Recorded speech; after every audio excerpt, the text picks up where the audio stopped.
Hi friends, welcome back to our channel. இன்னைக்கு நம்ம Alice Fell or Poverty அப்படின்ற ஒரு போமோட சம்மரி தான் பார்க்க போகிறோம். அதுக்கு முன்னாடி நம்ம சேனலை நீங்கள் சப்ஸ்கிரைப் பண்ணாமல் பார்த்துட்டு இருந்தீங்கன்னா சப்ஸ்கிரைப் பண்ணிட்டு கண்டினியூ பண்ணுங்கள். இப்போ இந்த Alice Fell or Poverty அப்படின்ற போமை யார் எழுதியிருக்காருன்னு பார்த்தீங்கன்னா நம்ம வில்லியம் வேர்ட்ஸ்வொர்த் தான். ஃபஸ்ட்டு அவருடைய ஆத்தர் இன்ட்ரோடக்ஷன் பார்த்துட்டு நம்ம சம்மரிக்குள்ளே போயிடலாம். இந்த வில்லியம் வேர்ட்ஸ்வொர்த் பார்த்தீங்கன்னா 1770 பிறந்திருக்காரு. 1850 இவர் இறந்துட்டார். இவர் வந்து ஒரு ஃபேமஸான ஒரு ரொமான்டிக் போய்ட்னா ஃபுல் அண்ட் ஃபுல் இவருடைய போய்ட் இந்த கவிதைகள் எல்லாமே நேச்சர் சம்மந்தப்பட்டதாக தான் இருக்கும். அது மட்டும் இல்லாமல் இவர் வந்து ஒரு போயட் ஆஃப் நேச்சர் அப்படிங்கிறாங்க. அதாவது இவர் இயற்கைக்கான ஒரு கவிஞர் அந்த மாதிரி இவங்க சொல்கிறாங்க. இவருடைய போயட்ரிலாம் எதை செலிப்ரேட்ஸ், அதாவது இவருடைய தீம்ஸ்லாம் எப்படி இருக்கும்னு பார்த்தீங்கன்னா ஒரு இயற்கையை பற்றி தான் இருக்கும். நேச்சர் ஆர் ஹியூமன் எமோஷன், மனிதர்களோட உணர்வை பற்றி இருக்கும். இல்லாட்டி சைல்டுஹுட்டில் எப்படிலாம் இருந்தால் ஒரு சைல்டுஹுட்டில் அவருடைய ஒர்க்ஸையும் நிறையா ஒரு சைல்டுஹுட்டை ரெஃபர் பண்ணி எழுதியிருக்காரு. அது மட்டும் இல்லாமல் ஆர்டினரி பீப்புள்ஸை பற்றி தான் இவரோட ஒர்க்ஸ் அதிகமாக இருக்கும். இவர் என்ன நம்புறாருனா இயற்கையை நம்புகிறாரு, நேச்சர், அப்புறம் வந்து கைண்ட்னஸ், அந்த இறக்க குணம், அதை நம்புகிறாரு. இது ரெண்டும் என்ன பண்ணுதுன்னா ஹியூமனோட கேரக்டரை வந்து டெவலப் ஒரு நல்ல ஒரு சோலாக மாற்றுறதுக்கு இந்த கைண்ட்னஸும் நேச்சரும் ரொம்ப இம்பார்ட்டண்ட் அப்படின்னு நம்புகிறாரு. இவருடைய ஃபேமஸ் ஒர்க்ஸ்லாம் என்னென்னு பார்த்தீங்கன்னா லிரிக்கல் பேலட்ஸ் அண்ட் ப்ரில்யூட், டிட்டன் Abbey and Alice Fell or poverty, இதெல்லாம் தான் இவருடைய ஃபேமஸ் ஒர்க். இவரோட பெஸ்ட் ஃப்ரெண்ட் யாருன்னு பார்த்தீங்கன்னா எஸ்டி கால்ரிட்ஜ். இப்போ வாங்க நம்ம ஆலிஸ் ஃபெல் ஆர் பவர்ட்டி அதோட அந்த போமோட சம்மரி பார்த்துடலாம். இதில் ஆலிஸ் அப்படின்றவங்க தான் இதோட ஹீரோயின், அதாவது ப்ரொட்டகானிஸ்ட்.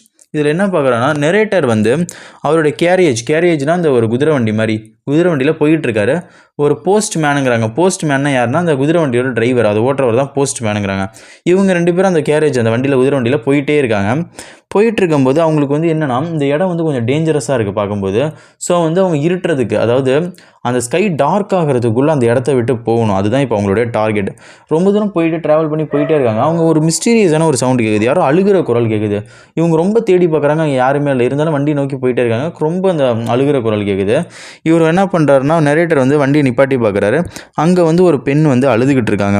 அவங்க கிட்டக்க போய் பேசும்போது ஏம்மா என்னாச்சு, ஏன் அழுதுகிட்டு இருக்க அப்படின்னு கேட்கும்போது இந்த மாதிரி என்னோட கிளாக் வந்து ஒரு கிளாக், அப்படி வந்து கிளாக்குன்றது நம்ம ஊரில் வந்து சொட்டர், ஆனால் அங்கே வந்து அது கிளாக்கும்பாங்க. ஸோ அது வந்து என்ன பண்ணுறாங்கன்னா அது கிழிஞ்சிருச்சு, ஒரு கேரியேஜில் மாற்றி ஒரு வண்டியில் மாட்டி அது கிழிஞ்சிருச்சு. ஸோ அதனால் நான் அழுதுகிட்டு இருக்கேன் அப்படின்னு சொல்லிட்டு இருக்கும்போது சரி வாமா, நான் வந்து நீ எங்கே போகணுமோ உன்னை நாங்கள் ட்ராப் பண்ணிடுறேன், நீ யாருன்னு கேட்கும்போது இந்த மாதிரி நான் ஒரு அனாதை, நான் ஆர்ஃபன், எனக்கு அப்பாவும் இல்லை அம்மாவும் இல்லை அப்படிங்கிறாங்க. ஸோ அதனால் அவர் வண்டியில் ஒரு பக்கத்துலேயே உட்கார வச்சு இவங்க ரெண்டு பேரும் இப்போ ட்ராவல் பண்ணி போயிட்டுருக்காங்க. ஸோ இவங்க நிறைய எங்கேருந்து நீ வர அப்படின்றபோது நான் வந்து டர்ஹம்லேருந்து வரேன், அங்கே எனக்கு வந்து அப்பாவும் இல்லை அம்மாவும் இல்லை, நான் அந்த ஊரை சேர்ந்தவர் தான், நான் இப்போ அங்கே போகணும் அப்படிங்கிறாங்க. சரி ஓகேம்மா அழுகாத, ஏன் அவங்க பேசும்போது ரொம்ப சேடாக தான் பேசுகிறாங்க, சரி விடுமா கிளாக் பார்த்துக்கலாம், வேறு வாங்கிக்கலாம் அப்படின்னு சொல்லி அவருக்கு சமாதானப்படுத்த பார்க்குறாங்க. ரொம்பவே நிறைய ரெண்டு பேரும் டிஸ்கஸ் பண்ணிட்டே வராங்க. ஸோ அவங்க வந்து இறங்க போகிற ஸ்டாப்பிங் வந்துருச்சு. இப்போ என்ன நடக்குதுன்னா நெரேட்டருக்கு புரிஞ்சிருச்சு, ஓ இவங்க இந்த கிளாக்குன்றதுனால தான் இவங்க அழுதுகிட்டே இருக்காங்க, இவங்களுக்கு வந்து நம்ம வேறு ஒரு கிளாக் ஆஃபர் பண்ணுவோம் அப்படின்னு சொல்லி வேறு ஒரு கிளாக் வந்து இவங்களுக்கு கொடுக்குறாங்க. ஸோ அதை பார்த்து தான் ஆலிஸ்க்கு வந்து ரொம்ப ஒரு சந்தோஷமாகிடுச்சு. இப்போ வந்து அவங்க சந்தோஷத்தில் துள்ளி குதிக்கிறாங்க. இப்போ அந்த நெரேட்டரை வந்து அவங்க கட்டி பிடிச்சி அவங்களோட சந்தோஷத்தை வெளிப்படுத்துகிறாங்க. ரொம்ப தேங்க்ஸ், இது அவங்களுக்கு வந்து ரொம்ப சந்தோஷமாக இருக்காங்க.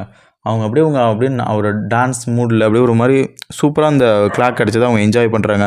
ஸோ இப்போ வந்து அவங்க இறங்கி போகிற ஸ்டாப்பிங் வந்துருச்சு. ஸோ இறங்கி போயிடுறாங்க. தென் நம்ம நெரேட்டர் என்ன பண்ணுறாருன்னா கடவுள்கிட்ட ப்ரே பண்ணுறாரு, இந்த மாதிரி நான் வாழ்க்கையில் திருப்பி அந்த ஆலிஸ் அப்படின்ற ஒரு பொண்ணை வந்து மீட் பண்ணவே கூடாது, அதே மாதிரி அந்த பொண்ணுக்கு வந்து எந்த கஷ்டமும் இருக்கக்கூடாது, ஸோ அதே மாதிரி லைஃப்பில் நல்லா போகணும் அப்படின்னு சொல்லி ஒரு காடுகிட்ட ப்ரே பண்ணுற மாதிரி இந்த ஆலிஸ் ஃபெல் ஆர் பவர்ட்டி அப்படின்ற ஒரு இந்த போம் முடியுது.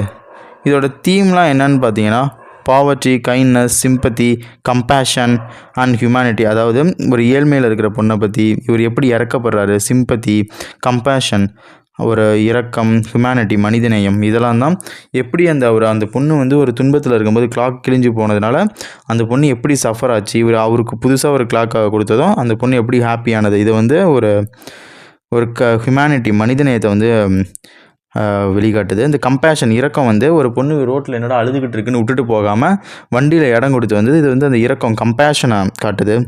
அந்த பொண்ணை பத்திரமா சேஃபாக வந்து இறக்கி கொடுத்து அவருடைய கைண்ட்னஸை காட்டுது.